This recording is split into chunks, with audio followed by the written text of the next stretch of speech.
Hey guys, HCGChica. So welcome to episode 11 of interviews with everyday people on the HCG diet. I actually have Miriandra with me today.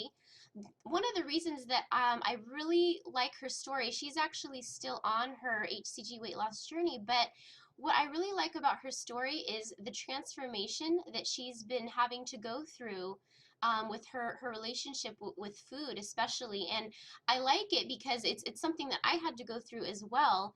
And for the vast majority of people on HCG, at least part of their weight gain was due to issues with that. And she just has a really good story that I think we can all learn from. So anyway, welcome, Miriandra. Hello. First, I want to thank you so much for your website because it's Oh, a saving grace as far as I'm concerned. oh, good. I'm really glad. And when we talked the first time, there was a quote or a saying that you mentioned, and I want to know if you could share it with us and also what it means to you. Oh, sure. It's if I keep doing what I did, I'll always get what I got. And what that meant was that I really had to change. And in truth, in my first two rounds with HCG, I really didn't change. I lost weight and I had read stories about people who could eat everything. And so as soon as phase two was done, I did that. And I really didn't connect to the fact that if I keep eating the way I used to eat, I'm going to be who I used to be. And HCG or not, that I really had to change. I really liked that. It's such a simple phrase, but it really has a lot of meaning, you know? And so I really liked when you shared that with me. So let's dive into a little bit more now, kind of what you were talking about. You've mentioned that even before you found HCG, you had lost a lot of weight and gained some back, right? Can you tell us about that story? Sure. I went through a different program and I lost about 130 pounds. And the only thing that I think I did wrong with that was I got very strict. I was super strict with my food. For example, if I liked something, if I found that I liked something, I stopped eating. And for a number of years that worked. And then I changed. I had a relationship with a new person in my life who is now my husband. But it felt funny to say, to walk on the land and for him to offer a berry that was growing. And I had to say, no, I don't eat it in between meals. I can't have that. So something was changing inside of me that asked me to have a different kind of life. And I just went with it. I started eating everything. So And kind of the from one more the extreme weight to that the I other. gained, the sadder I got. Gotcha. And the more weight that I gained, the sadder I got and the more depressed I became. And so I eventually gained about, I don't know, I'd say maybe 50 of those pounds, which was, I kept hiding that from myself. My mirrors got smaller. I didn't like to be in pictures. And I refused to accept the reality of it. Gotcha. And then I got sick. And I was in a wheelchair for 2 months and I gained more weight. And my whole life was really asking me to make some decisions. And the first decision was I have to move. I had to be able to move my body because it was not liking being in a wheelchair for that long. And I Yeah. found I couldn't move that well because I gained so much weight. So it was overwhelming. And then I read the book by Trudeau, and his book talked about how to lose weight. And I read it, it was all about HCG. And that's how I found HCG. And I began the first round. And the first round, I really didn't follow the phase three very well. Okay. And the second round, I didn't follow phase three very well. I just had maybe one steak day, and then I just binged my guts out. I just kept eating and eating Gotcha. um, because I thought I could. Yeah. That's the whole thing. that's the illusion that's given, is that once I'm done with this losing weight and this food plan, that I can just go on being who I used to be. Yeah. But I didn't want to have the body I used to have. Everything needed to change. Yeah. Everything. Even the way I thought about myself and my body, I really need to change everything. Gotcha. So originally, even though you lost weight with HCG on phase two, because you weren't making the long-term changes yet, or you didn't realize you needed to, and you didn't do phase three properly, you would be gaining weight back, and then, like you said, binging because of what you used to do. So that's kind of what happened at first. Is that right? Yeah, it is. And for anyone who Yeah. doesn't know, the book she mentioned is by Kevin Trudeau. And yeah, that was actually the book I originally read too about HCG, and he just kind of describes the whole protocol and how it works, and yeah, and it was a cool book. So that's how things started out for you with HCG. So, oh, and by the way, tell how old are you? Oh, I'm 69 years old. Okay, I wanted everyone And to that's know that. because I'm 69, I see a lot of older people who are having trouble walking around Right. and who are not having full use of their body. And I really want to have full use of my body. Yeah. I don't want to have knee replacements or hip replacements. I want to be able to go hiking like I used to. Yeah. So, that's the part of the decision. That's Yeah, good. I'm 69, all of it. I love it. I'm so glad to be able to share your experience, because actually I do get a lot of people asking me like, oh, can I do this if I'm older or whatnot, and so it's a good example, and it really is neat to see the possible health you can as you age. My own, I call her my yaya because I'm half Greek, and so my grandma, she's my yaya. She's like, I think she's like 85 or 89, and she's really little, and she's so active still to this day. I mean, of course she has different physical things, but she is just this little, just all over, and she has a lot of energy, and I'm amazed. I mean, sometimes she has more energy than I do. So it does seem like if you can, take care of your health, that you can really do a lot, as time keeps going by. So I think too that we all, or at least I'll say for myself, or we all, I like it when I've lost weight and I like the way I look. But the truth is, right now, there's something else going on, and I'm not the weight that I want to be. So, how do I get to like myself better right now? right. And so, I've done some things with that too. I use meditation, guided meditations. The first one I went to was change your body image, Mhm. your self body image, so that I could think about myself differently, because I was always in this negative take. I'd look at myself in the mirror and I'd go down the line of everything that was wrong, and I knew that wasn't going to help me. So so I started doing that particular meditation, and that helped change my way of thinking. And then I did one on procrastination, so I'd exercise more. Yeah, So that's I just good. kept finding ways to change how I used to think about myself That's good. and not listen to criticism. Right. And how do you feel doing that has translated into positive effects for what you then end up actually doing as far as what you eat, or how you're active? How does, making those changes inside, how does that translate into real results for you? Am I changing to the results for eating, you mean? Yeah, just, or how you view yourself, like when you worked on that. Yeah, how did that change the choices you would make versus maybe what you would have done if you thought negatively? I think that changing my insights changed just about everything on the outside. Firstly, I stopped judging myself so severely because I had extreme regret for gaining all that weight.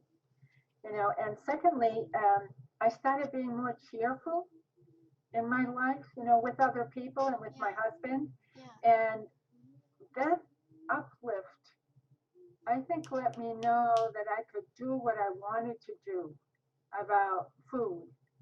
Yeah. that I could do it. And that was important because, there's this illusion that says that if I just do 1, 2, 3, I'll get 1, 2, 3. But I wasn't doing that. And I think that my old beliefs and my old way of looking at myself, that I'm just a fat old lady and I'm going to be a fat old lady for the rest of my life, Yeah. that wasn't working for me. Yeah. So if it wasn't working, I think that's the primary ingredient, is to wake up to what's not working so I can change it. Yeah. That's a really good So point. once I changed that, then I had a different attitude about phase 1. I had a different attitude about phase 2. I had a different attitude about everything because I was doing it for me and not for somebody else. That's And really I good. wasn't doing it so that my husband would like the way I looked better. It was more that I really wanted to like myself better. I don't know if that's an answer to your No, question. yeah, that is. That's really, really helpful because I do think that that's the number one reason, just like your experience, and I've had that happen to me as well. Um, if you don't have all those puzzle pieces together or work on getting them together, it's true that it's like you can't get lasting results, from this protocol or any protocol. So that's why I think this is such valuable information. There's something else. Uh, it has to do with movement and exercise. I read in an article, I forgot, it was some star was being interviewed, and I read the interview at the hairdressers, and she said that sometimes she goes to the gym and she exercises for 15 minutes, and that's all because she can't take it. Mm-hmm. But she said the thing is, she did it for 15 minutes. And so I started thinking about that. And, when I was in a wheelchair and then came out of the wheelchair, I needed to walk, but I couldn't walk on uneven ground. Mm. So my husband got me a treadmill so that I could walk and have movement. Yeah. And, you know, Trudeau said in his book you should walk an hour a day. I couldn't do it. Mm-hmm. I couldn't make myself walk that full hour. Yeah. But you know what? I could walk a half an hour. And some days I walk 15 minutes. Yeah. But some days I walk a half an hour. And I think it's important that no matter what, that I do it. Good. Even if it's just a little thing, that I can say to myself, okay, I did this much exercise today and this much movement because I care about myself. Right. I don't know. Yeah, no, I love that. In fact, kind of a similar thought to that. I always talk about how I go to CrossFit and everything, and but there's definitely a lot of days where I don't feel like going, or I feel like I'm either very tired or I just don't feel well, and sometimes I think like maybe it's really, I mean, I just don't think I could do that today, and I think it probably wouldn't be a good thing, or it would, but I always tell myself, you know what, just go. I can always leave. I can always, if I get there and it really is horrible like I think it's going to be, I can just leave early, right? So I just tell myself, let me just go and find out. And you know what? There's only been, I think, a handful, like 3 or 4 times in the past 2 years that I really was like so under the weather that I needed to leave early. So all of those other, like, 50 or 60, however many times I went, that I didn't feel like it was going to be a good day for, it ended up being a good thing. And I was so glad I went. So sometimes just starting it, like you said, you know, and then you'll accomplish something and then you feel so glad. I think that, if someone is really, really heavy, then the idea of going out and walking an hour is not going to work. Right. Yeah. And I think that's why, you know, I have two sons. They're both men, adult men, and they've both been athletes. And one of them had some surgery on his heel. And so he was on crutches for quite a while. And he said, Mom, when he used to run 5 miles every morning, Wow. he just did. Yeah. Well, he said, once he was off of crutches, he said, do you know how much I ran when it was okay to run the first time? And he said he ran probably a quarter of a mile, and that's all he could do. And Yeah. it really surprised him, but he is of the consciousness that said, okay, I'm going to do a little bit more every day. Hmm. My old consciousness would say, okay, I can't do this, and Yeah. I wouldn't do it. So that's a big change. And I think everybody needs to have a little compassion for themselves of what their starting point is, Yeah. and go from there. Just like you said. Yeah. No, it's so true because yeah, there, like you said, that's sometimes what can stop you from doing something, like you said, because you're like, well, I can't go all the way, or I can't do as much as I'm thinking I should do. But like you said, if you start and just do a little bit, and then over time it'll improve, or even if it doesn't, just the little bit you can do is a Yeah, huge thing. yeah. Yeah, that's good. So tell me a little bit now about, you told us about what you did the first couple rounds of HCG, and you did lose a good amount of weight, right? But then you gained some back because of not kind of following through. Tell us how you changed that. How have your P3s gone since then? This time, firstly, I was more serious. I wasn't doing it for the wow of it. I realized that I had a journey and I wasn't going to lose it all at once. And I wasn't going to fool myself into believing that I could just go binge out on everything afterwards. So what I did was I reread everything. I studied it. I, I really studied what it said to have on phase three, because that was the trick of it for me. I never had a problem with phase two because it's so simple. You just have to eat Yeah, very little right. and keep doing it till the end. Yeah. So, I learned how to make soup, right kind of soup for phase two. But on phase three, I read everything that you said on your website. I read it many times. Oh. I took out the printed sheet of what the doctor, I forgot his name now, Simmons or Mhm. Dr. Simeons, Simeons. Mhm. and yeah, I read what he said, and I listened to. I don't really watch the video so much. I read the transcripts of what everybody shared and what they did, and I made up my mind that I was really going to do it the right way this time. And so when phase three came, I already had steaks in my freezer, and I was because I can eat beef. So I prepared, and I knew that the first day and the second day after phase two of phase three, and I didn't binge out. I just ate a little bit more Okay. of what I could eat. Okay. And I didn't. I read someone said in their interview that they wouldn't start with a bunch of cheese and fat. And I said, well, duh, that's what I did last time. So I didn't do that.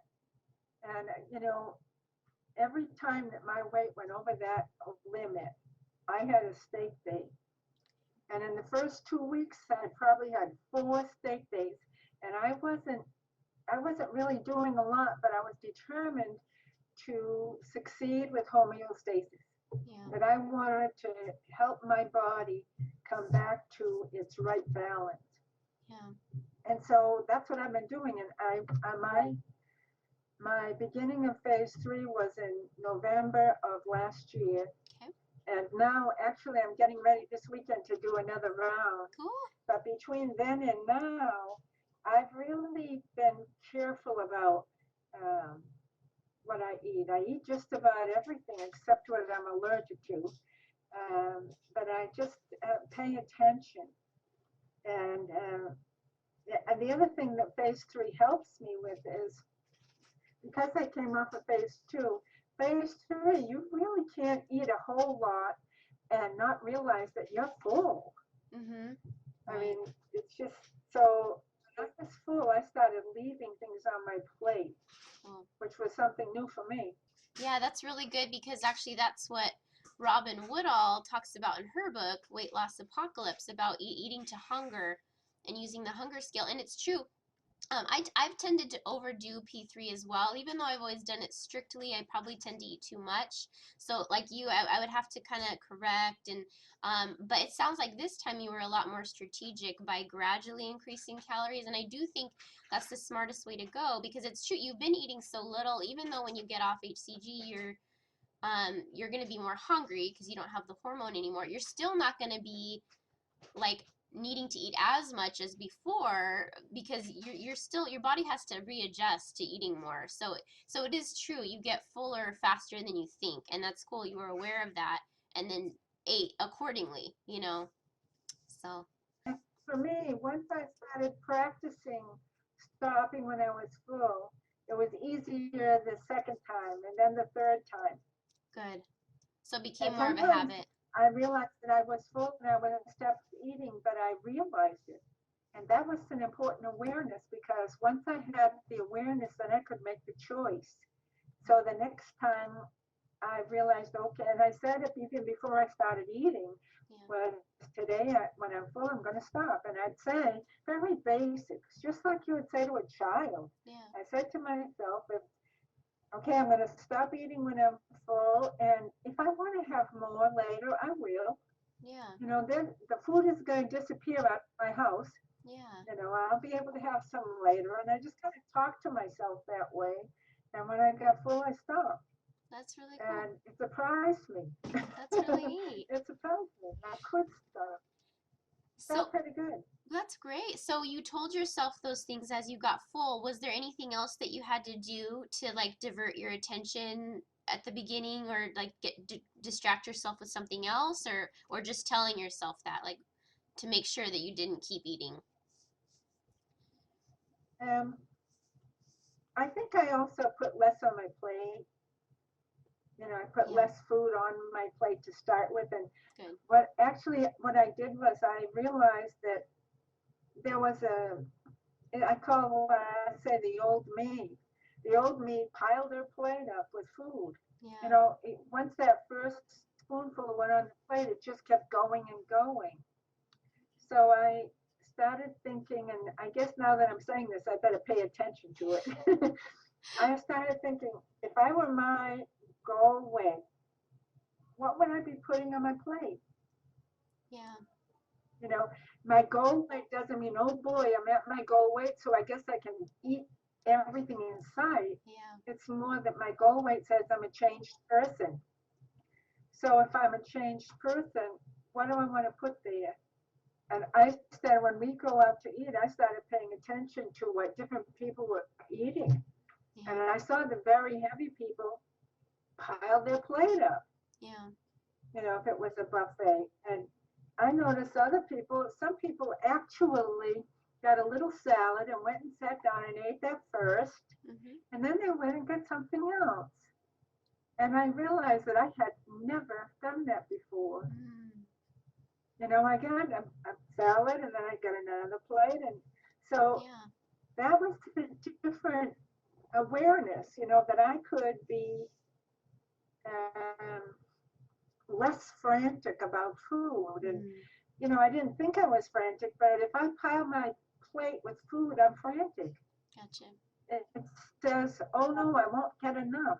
And I Yeah, think that that's part of the whole binge cycle is I'm never going to have enough. And, you know, I had a friend once who told me the answer to that statement of I'll never have enough is you are enough. yeah, And I just didn't get that connection for a while, but I have it now. that's cool. But I am enough right Yeah, now. yeah. That's cool. Yeah.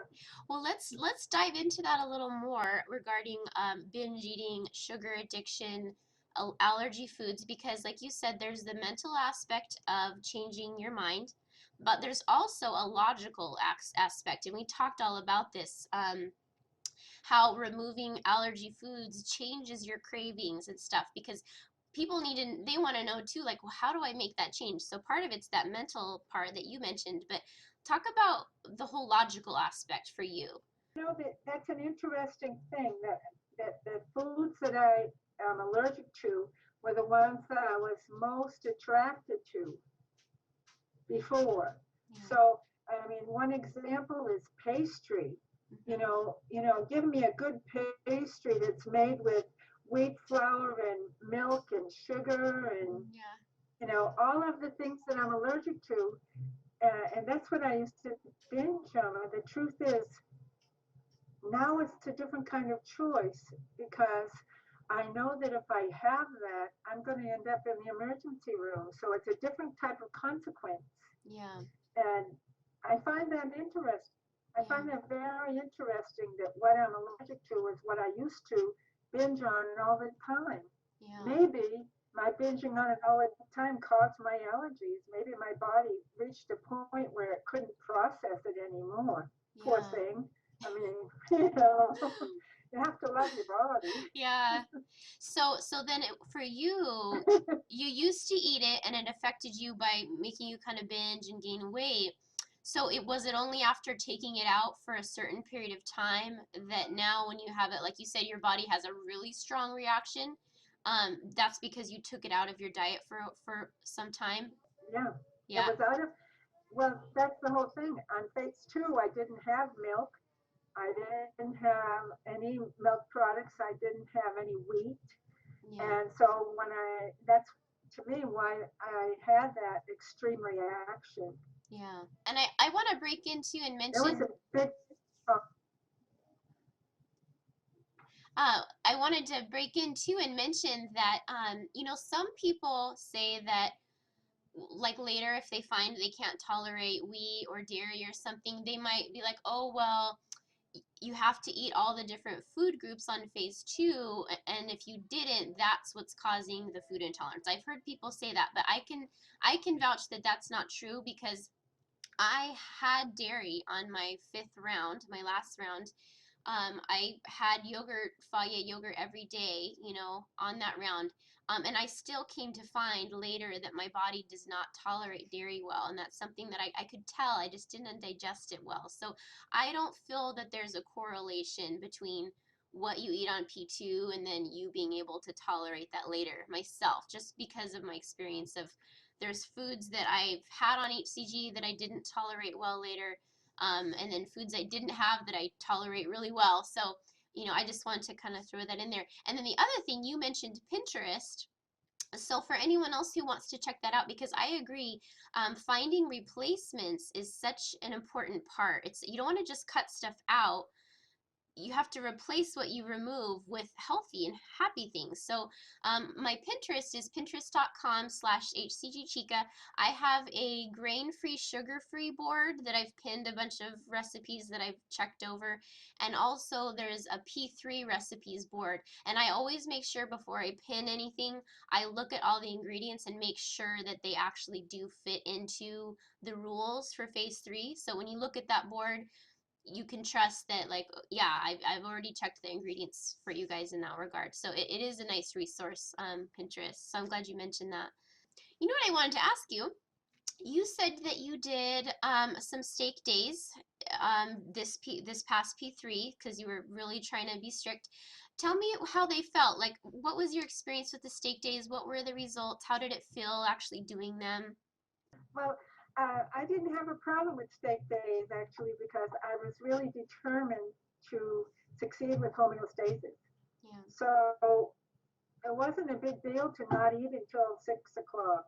Yeah. I just didn't. Good. And I did eat, although I didn't, you interviewed that man. That was a very neat interview. But he said he ate a 5 pound roast beef. Yeah. I didn't eat a 5 pound roast beef, but I did eat a big steak, and I found that I get tired of steaks.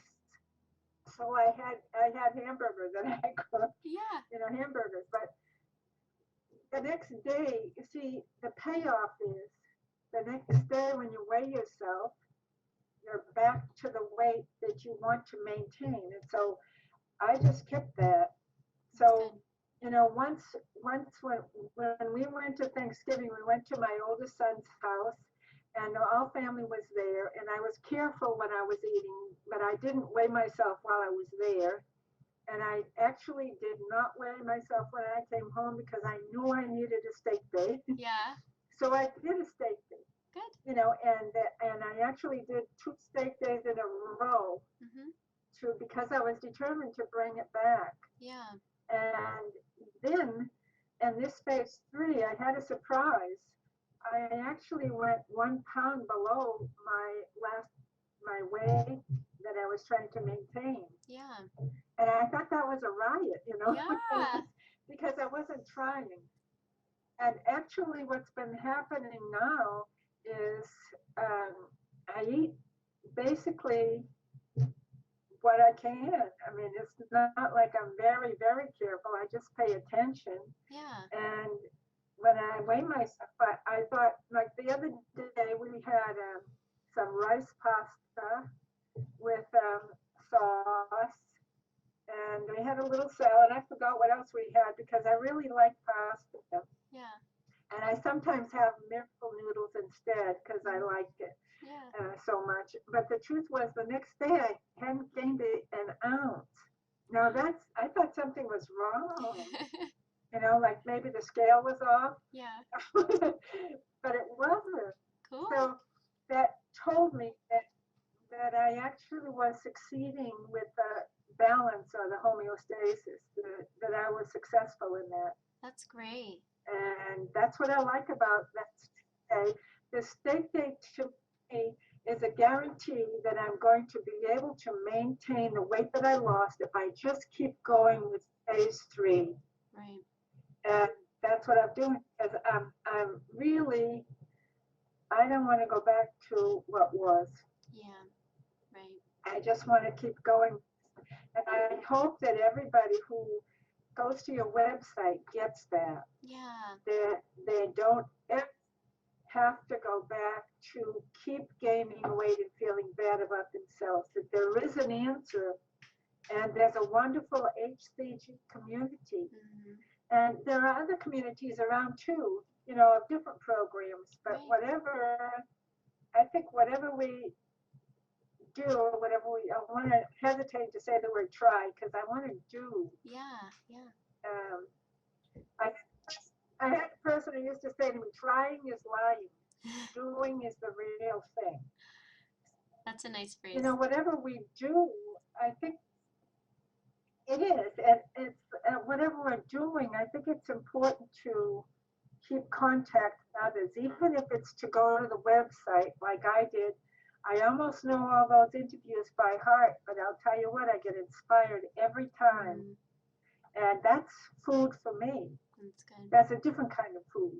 Yeah. It's kind of like nourishing spirit. Yeah.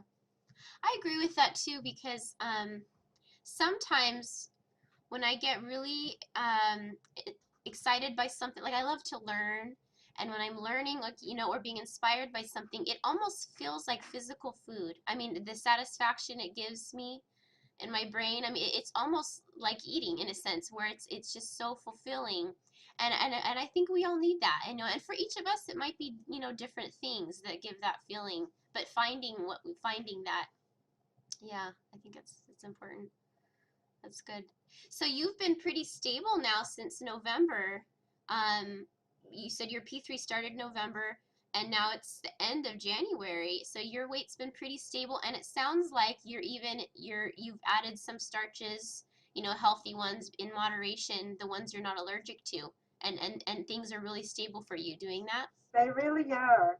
They really are. And sometimes sometimes it looks like my weight is almost at that point where I need a steak day, but I just drink water and wait till the next day and my weight is back down again. That's great. So I think that's a good proof to me. It's proving to me that this really works. Yeah. And and I think that the whole way of living in something that really works lets me nourish myself in other ways, like you said. Yeah. That I get to go try something, that I get to be interested in something that feels like it's not so important, that it's something incidental, like taking time to relax and listen to some music, Yeah. you know, the Mm-hmm. little things, so that it's Yeah. always monumental. it's not always something huge. Right. Sometimes it's hearing my husband say, "You better come out and see this sunset." Oh, yeah. So we go and stand there and look at the sunset, and it's real. Yeah. It's a real thing, and I'm not trying to fit it in between my eating That's good. or in between anything else. It's part of real life, Yeah. and I think that the more that you and I and everybody else be right in this moment and live the real life, the better chance we have to have a good one. Yeah. Yeah. I think that's so true. Kind of along with what you were saying, I wasn't feeling too good this past week, and I went to Orchard Supply, hardware store, and I went to the outside floral area, and there were the sounds of these different songbirds, and it was so loud and clear that it almost sounded like real birds. And I asked the lady, I was like, "Are those real birds?" And she's like, "No, it's just a CD." And I was like, I felt instantly relaxed, hearing those sounds of those birds so clear and being outside, and I felt actually so much better that I came home and I looked. I was like, I want a CD with bird sounds, and so yeah, I found one because yeah, just hearing those beautiful natural sounds, and it was just so relaxing, and so yeah, like you said, even just little things that we might not think of, and it really was helpful. So I think that's important, just yeah, I felt really good. Yeah. Well, I have a friend who said to me once, if you're going for a walk outside and you hear the birds and nobody else is around, do you know that they're actually singing for you? Aw, that's cool. And I kind of keep that in my mind because who says that's not true? Yeah, yeah, that's so true. That's really neat. So, what advice would you give to people who are starting this protocol or who maybe have tried it but have struggled with it? The first thing I think to say is that I'm right where you are. I'm right where they are. I started twice, I think twice. I might have even done it 3 times, and I didn't succeed. I in the middle I had big binges, but I still went through it. But I gained it all back plus some. Um, and I think that the thing to keep in mind is that there are some of us who are saying this really works, and to go for 30 days or whatever the amount is for that little amount of food and to give it a try, to really do it for that amount of time is the first step, you know. And the second is, to in phase 3 to really trust it, to really do those steak days. I'm telling you, buy steaks and keep them in the freezer. Yeah, And if you feel like you need it, take it out of the night before. And the other thing I think that's important is to really study what this is about, so that there's a real understanding that this isn't a crash diet to lose a bunch of weight and to go to a party. You can go to a party, but that's not what it's about. right. It's really about changing everything. It's Yeah, about changing the old ways so that you can be the person that you want to be. yeah, And once I got away from the foods that were hurting me, I had a choice. And that's a powerful choice. When I'm in the middle of a binge, I don't think I have a choice. The food chooses for me. But when I am not, I had to I had to pay attention to what were my vulnerable times. Like okay. I know mine is in the evening. Mm, I really like to, in the past, to binge out in the evening. gotcha. So that doesn't mean that I abstain totally from food in the evening, but it does mean that I can do something different as long as I realize that's what's going on. Yeah, Usually, when I have that need to binge, I'm not really hungry. right. It's something else is going on. Yeah, I might even be tired, I might be angry about something. Gotcha. I might need the company of a person. I have some friends who use the phrase HALT, hungry, angry, lonely, or tired. Mm. And the first thing is usually I'm not hungry, and I go through that list and see what's going on. And sometimes, like I said, I'm surprised, but if I just have a cup of tea or something, and the person, whoever wants to drink what they like to drink, usually if it doesn't contain the allergies or sugar, Yeah. yeah, then I'm pretty good. Yeah, I think awareness is important, but I guess the bottom line is to know that everybody cares about you.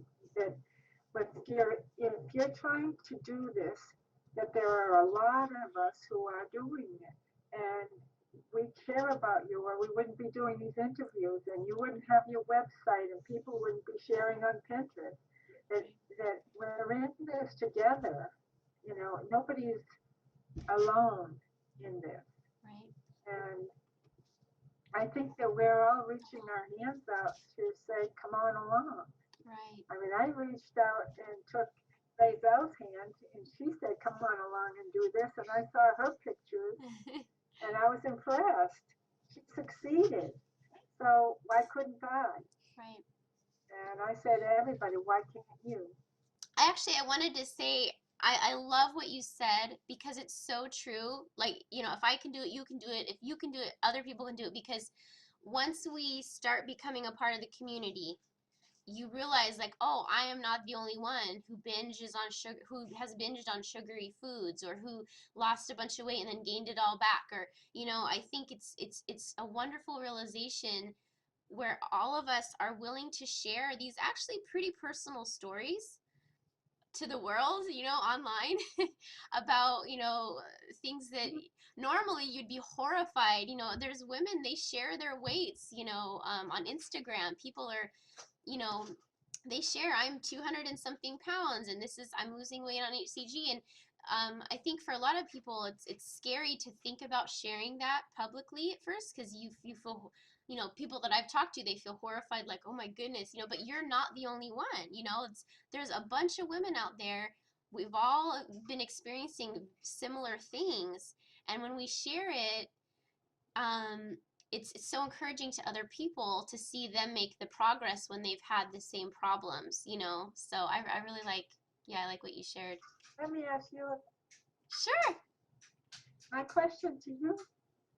You know, the bottom line after everything, after becoming so gorgeous, after losing the weight, after exercising, after loving your life, the bottom line inside of your own self, what's the biggest benefit to you? I can definitely say the biggest benefit to me is that my mind is free to just to do the important things in life because what I had like you was an actual like a binge eating disorder. I felt like I was never fully present with my family. I could be with my little boy.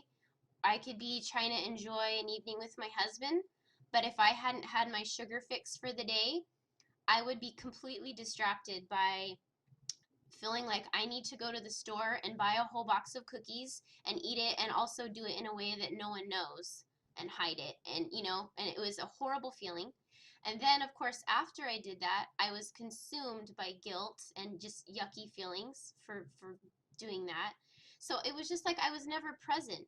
I wasn't enjoying what matters in life, which is my family, my son, the qualities in my husband. And so now I feel like I don't that was a huge part of the time in my life, whereas now I don't very little of my time. I mean, everyone has bad days, so there's days I feel like, oh, I wish I hadn't eaten this or whatever, but in general, a very tiny portion of my time now is taken up by those types of feelings or thoughts. Most of the time now I'm thinking about like, oh, I can't wait to finish this article I'm writing, or I need to make this video, or I'm teaching my son to read right now, and it's like it's so exciting seeing him learn to read, and making time to be with my husband. I'm fully present, and I'm actually enjoying these experiences so that I'm not gonna look back and regret now all that lost and wasted energy on myself, you know?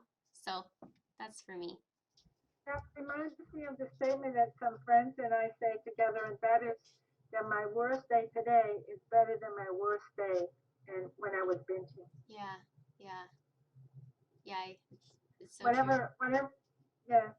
And I still have, like I said, I still have a long way to go, but I know that I'm on the right path. Right. And that's what matters because you what you've done makes you realize that you can do what you want to do because of what you've already done, you know. Well, thank you, Miriandra. I Thank, think that thank you was for doing this. thank you. I just love sharing, yeah, all these stories. This is a great one. So many people do email me like they don't know what to do because they're addicted to sugar and they're miserable, and it's like they don't know how to get out of it. And I feel like this type of stuff, hearing it all from multiple people and how they changed it, I think that's one of the keys. So Oh, there's some, though, I don't know if you keep this in there or not, but, sure, it's fine. you know, when someone is, when I was discovered that I was addicted to sugar, what I needed to do, honestly, I cleaned it out of my house. Right. I really took, like the pastry, I just took it out of my house Yeah. and I began to not have it. And it wasn't easy the first couple of days, really. Right. And that was a long, long time ago. I hardly ever eat sugar now. It's been Sure. a lot of years. Yeah. That sugar really owned, Gotcha. it really owned me. And that's what I had to do. And also, I used to binge on potato chips. Mm. And it's not that people can't eat potato chips, but I just would eat the whole bag. And Yeah. then I remember talking with a friend on the phone, and I said, I have a sandwich, but I also have some chips, and I eat all those chips first, and I know I should probably not have them. And she said, so what do you want to do? And I said, well, I'm going to throw them away. And then she caught me. She said, how are you going to throw them away? And I said, well, I'm going to throw them in the trash. She said, oh, no, no, no. She said, that won't work. Take it from me. I know from experience. And I said, okay, how do I throw them away? She said, go to the faucet and put water in the bag. There you go. And oh, that really got me because I knew it was over. I knew it was over. I knew that I couldn't fool myself anymore. And Yeah. I did that. It felt terrible, but I did it. Like, oh, that's so good. That's such a good story. It's so true. Sitting in front of me, eat it. If it's right there in front of me, I'm going to eat it. It's like that statement: if you go to a barber shop long enough, you're going to get a haircut. So, if I sit in the pastry shop long enough, I'm going to have a piece of pastry, Right. and I don't need that. Right. In fact, It's not good for me. right. And in fact, speaking of that, I've been doing lots of reading lately. They've actually done some studies on self-control and willpower and how they're actually they appear to be more like a muscle in the sense that they get fatigued just like a regular muscle. So that when you exercise self-control or willpower for a period of time, it needs time to rest and recover before the next time it's exercised, in a sense. Like your capacity to display it does gradually reduce, just like a muscle. And so that's why, yeah, if you put yourself in too many tempting situations too frequently or for too long, it's true. It's going to become questionable whether or not you give in. So, and I love that you said you had to do the cold turkey method and take sugar out of your house, because that's what I had to do too. So that's coming from two people now, guys. If you have a sugar addiction, sometimes you really do have to just completely cut it off, at least for a period of time. Okay. So another tool is that if I'm with friends and there's some food that's served, and someone might say, why don't you have one of these? If I say, oh, I don't eat dairy, or oh, I'm not eating that, they still for some reason have an investment to try to get me to have it. Mm-hmm. But if I say, no, thank you, I'm full, I'm not hungry. Mm, If I say, I'm not hungry, it ends right there. I cool. may be hungry, but that's my statement to the moment. Sure. And I found that people really respect that. You see, Good. that, truthfully, that really never had anything to do with my eating. If I wasn't hungry, that doesn't mean that I didn't eat. Yeah. I had no connection with hunger and eating. Yeah. My whole thing was food, food, food. I never had enough. Yeah. So now I can actually say that and mean it. But that's a handy tool if Yeah. someone's trying to give me something that is no longer good for me to eat. I just say I'm not hungry, thank you. Yeah. That's good. And it's good. It's true. And You they don't want to have to fight every time you're with people to eat what you're supposed to eat. So that's really good. You found ways that people will disrespect what you say. That's good. Yeah, instead of getting into a long discussion about, oh no, I'm allergic to that, Right. Yeah. that I can just keep it simple. Good. That's And good. just keep it simple. Yeah. Well, thank you so much. And I hope actually we can maybe check in again as you continue on your journey. We'll check in again and see how things are going for you. And yeah, that would be great. Thanks so much for sharing I, today. I would love that. And also, I'm starting the next phase this weekend, Okay. and because there's no need to hold back, I'm going to go for 40 days. Oh yeah, that was another thing. Something you said on your website, very helpful. You talked about dosages, All and right. I see the end of the last dosage before this phase. I thought if I was hungry, then I should probably stop, but Mm. it's not true. I started out at 175, the 175 measurement IUs. of Okay. HCG, and I followed what you said. I went down to 150, Okay. and that really, now my hunger totally went away, Cool. and I could go longer. Cool. But that really worked for me. Good. Yeah. Anyway, Good. No, actually, that's a good point so because and, yeah, that's the number one yeah, reason for people having a hard time is they're hungry and they don't realize that just the tiniest change, like you said, just, I mean, 25 IU's difference, folks, is what she said she had to change, and it meant the difference between hunger and non-hunger on HCG. So, I mean, never underestimate right. that. Yeah, good. Thank you so much for being with me today. Thank you for asking me. I really appreciate the opportunity.